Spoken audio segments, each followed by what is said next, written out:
Hello friends, welcome to my YouTube channel.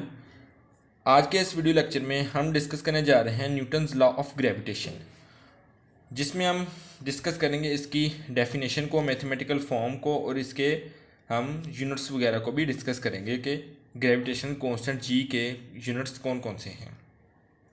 तो first of all हम इसकी discuss करते हैं डेफिनेशन को।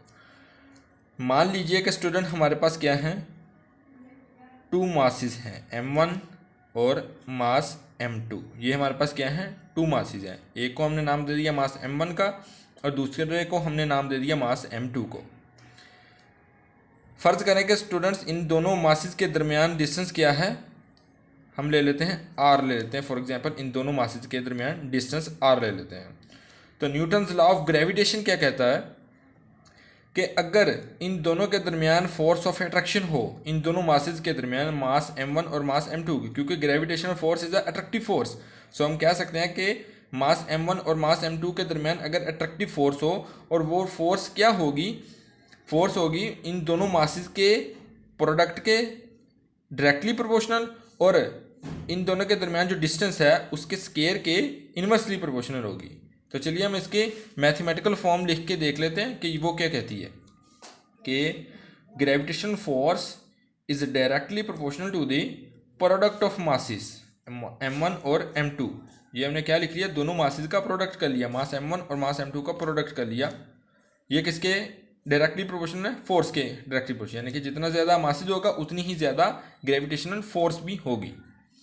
और दरमियान में क्या है, इसके डिस्टेंस है r, और यही फोर्स जो ग्रेविटेशन फोर्स है वो इन्वर्सली प्रोपोर्शनल है 1/r² के, क्योंकि उसने डेफिनेशन में बता दिया है Newton's law of gravitation state that every point mass in the universe attract every another point, यानी कि हर पॉइंट मास दूसरे पॉइंट मास को अपनी तरफ अट्रैक्ट कर रहा है, यूनिवर्स की बात कर रहा है। विद द फोर्स, किस फोर्स के साथ, वो है न्यूटन्स फोर्स या ग्रेविटेशन फोर्स भी कह सकते हैं, which is directly proportional to the product of masses के directly proportional and inversely proportional to the square of distance between them, और जो दरमियान में उसके स्केयर ऑफ डिस्टेंस है उसके क्या होगा, इनवर्सली प्रोपोर्शनल होगा वो फोर्स। कौन सी फोर्स, ग्रेविटेशनल फोर्स। तो स्टूडेंट्स हम फर्स्ट वाली इक्वेशन को इक्वेशन 1 और इसे इक्वेशन 2 का नाम दे देते हैं। तो हम देखते हैं कि जो क्वेश्चन 1 और क्वेश्चन 2 में लेफ्ट हैंड साइड है एफ, यानी कि दोनों क्या हैं, फोर्सेस इक्वल हैं, क्योंकि वो भी ग्रेविटेशन फोर्स है, ये भी ग्रेविटेशन फोर्स है। बस फर्क इतना है, ये है कि वो ग्रेविटेशन फोर्स डायरेक्टली प्रोपोर्शनल है मास m1 और मास m2 के, और ये वाली जो फोर्स है वो इन्वर्सली प्रोपोर्शनल 1/r² के। इसलिए हम कह सकते हैं कि gravitation, Newton's law of gravitation जो है वो इन्वर्स स्केयर लॉ है। इन्वर्स स्केयर लॉ किस बेस पे कहा, ये इक्वेशन 2 की मदद से, इक्वेशन 2 की बेस पर वो कह रहा है कि Newton's law of gravitation is inversely proportional to the square of distance, so Newton's law of gravitation is inverse square law. इसे हम इनवर्स स्केयर लॉ भी कह सकते हैं। इनवर्स स्केयर लॉ का मतलब है कि a1 के नीचे है डिस्टेंस का स्केयर, तो हम इसे कह सकते हैं कि Newton's law of gravitation is an inverse square law, इसे इनवर्स स्केयर लॉ भी कहते हैं। तो चलिए, ये क्वेश्चन 1 और क्वेश्चन 2 की लेफ्ट हैंड साइड दोनों इक्वल हैं, यानी कि फोर्स के इक्वल है। तो क्या करेंगे, इन दोनों इक्वेशंस को कंबाइन कर लेते हैं। Combining equation 1 and 2, combining equation 1 and 2, हमने क्या किया कि दोनों इक्वेशन को कंबाइन कर लेते हैं। तो फोर्स एक दफ़ा लिख लेते हैं, इनटू क्या आ जाएगा, मास m1 m2 का प्रोडक्ट आ जाएगा, और नीचे क्या था, r² है, तो r² हमने एज इट इज़ लिख लिया। अब स्टूडेंट्स क्या करेंगे, हमारे पास यहाँ पे ग्रेविटेशन कांस्टेंट क्या है, कौन सी वैल्यू है जो ग्रेविटेशन कांस्टेंट जी को ज़ाहिर कर रही है। तो यहाँ पे हम डायरेक्टली प्रोपोर्शनल है, इसकी इलामत को ख़त्म कर देते हैं। तो इस सिंबल को हमने ख़त्म किया, तो यहाँ पे एक कांस्टेंट आ गया, इक्वल आ गया, इक्वल के बाद यहाँ पे कांस्टेंट कौन सा आएगा, वो आ जाएगा स्टूडेंट्स जी। तो जी m1 m2 divided by r², ये किसका फार्मूला आ गया हमारे पास, Newton's law of gravitational force, यानी कि ग्रेविटेशनल फोर्स का जो हमारे पास फार्मूला है वो है F is equal to G m1 m2/r²। ये है Newton's law of gravitational force का फार्मूला। तो स्टूडेंट्स जो फोर्स है, चाहे कोई भी फोर्स हो, ग्रेविटेशनल फोर्स हो, अट्रैक्टिव फोर्स हो, रिपल्सिव फोर्स हो, कोई भी फोर्स हो, तो उसका यूनिट क्या होगा स्टूडेंट्स, हमेशा फोर्स का यूनिट हमेशा न्यूटन होता है। इसीलिए इसे न्यूटन्स लॉ ऑफ ग्रेविटेशन, क्योंकि इस फोर्स को न्यूटन्स ने डिस्कवर किया था, इसीलिए उसने अपने नाम पे ही इस फोर्स का यूनिट रख दिया, उसने न्यूटन रख दिया। तो फोर्स का जब भी यूनिट की बात करेंगे, फोर्स के यूनिट की, तो हम हमेशा से न्यूटन ही बात करेंगे। इसी फार्मूले से, यानी कि Newton's law of gravitation force के फार्मूले से ही हम ग्रेविटेशनल कांस्टेंट जी का फार्मूला भी निकाल सकते हैं। तो निकाल के देख लेते हैं क्या आएगा। जी एज इट इज़ है, जी इधर ही पड़ा रह गया।